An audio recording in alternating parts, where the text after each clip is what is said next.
السلام علیکم ورحمۃ اللہ وبرکاتہ. الحمد للہ والصلاة علی اہلها اما بعد. محترم ناظرین، قرآن کریم کی آیت منہا اربعۃ حرم، اس ٹکڑے سے یہ بات واضح ہو جاتی ہے کہ اسلامی سال کے تمام 12 مہینوں میں 4 مہینے عظمت والے اور رحمت والے مہینے ہیں. لیکن اللہ کے نبی صلی اللہ علیہ وسلم نے فرمایا محرم کے سلسلے میں شہر اللہ، یہ اللہ کا مہینہ ہے.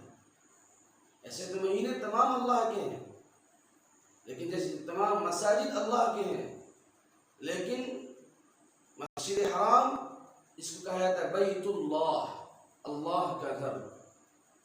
تمام مساجد اللہ کے گھر ہیں، لیکن اس کی نسبت خاص اللہ کی طرف کی گئی اس کی عظمت کو بتانے کے لیے. اسی طریقے سے محرم الحرام کی میرے نبی نے خاص نسبت کیا ہے اللہ کی طرف، اس کی عظمت اور اس کی احترام کو بتانے کے لیے، اس کی حرمت کو بتانے کے لیے. اتنا عظیم مہینہ، اتنا بابرکت مہینہ، لیکن افسوس در افسوس کہ اس عظیم اور بابرکت مہینہ میں بھی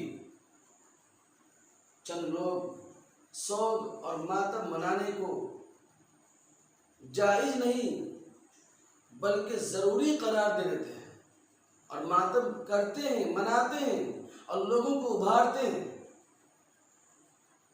تعزیہ نکالتے ہیں، جلوس نکالتے ہیں، تماشا اور ڈھول تاشوں کے ساتھ محفل سجاتے ہیں، لاٹھی پھٹوں کے ساتھ.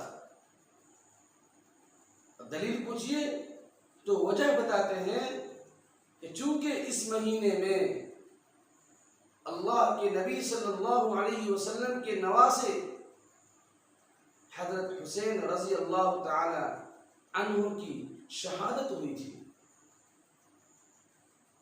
میرا سوال ہے کہ اگر شہادت حسین ہی دلیل ہے اور وہ اس لیے کہ وہ اہل بیت میں سے ہیں اور برگزیدہ ہیں، اللہ کے نیک بندے تھے،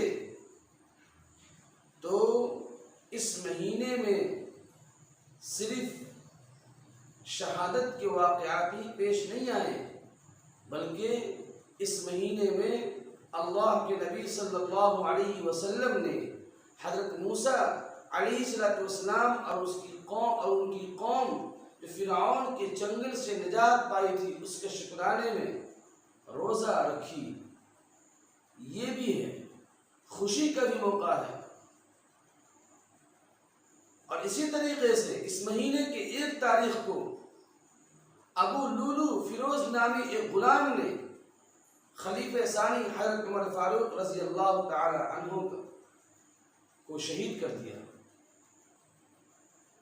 اگر برگزیدہ بندوں کا اس مہینے میں شہید ہونا ماتم منانے کی دلیل ہے، تو جیسے 10 محرم الحرام کو ماتم اور سوگ منایا جاتا ہے، ایسے 1 محرم حرام کو منانا چاہیے. لیکن چونکہ اسلام میں دن، سوگ، ماتم کسی بھی تاریخ میں دن میں منانے کا ہے ہی نہیں.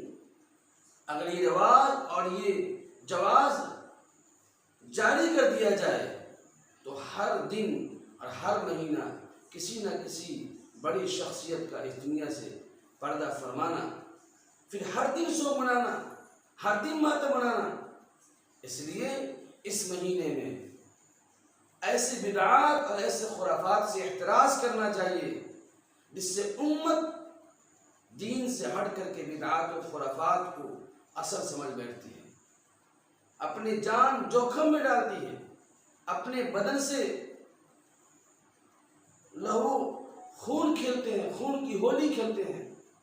ایسا نہیں ہونا چاہیے.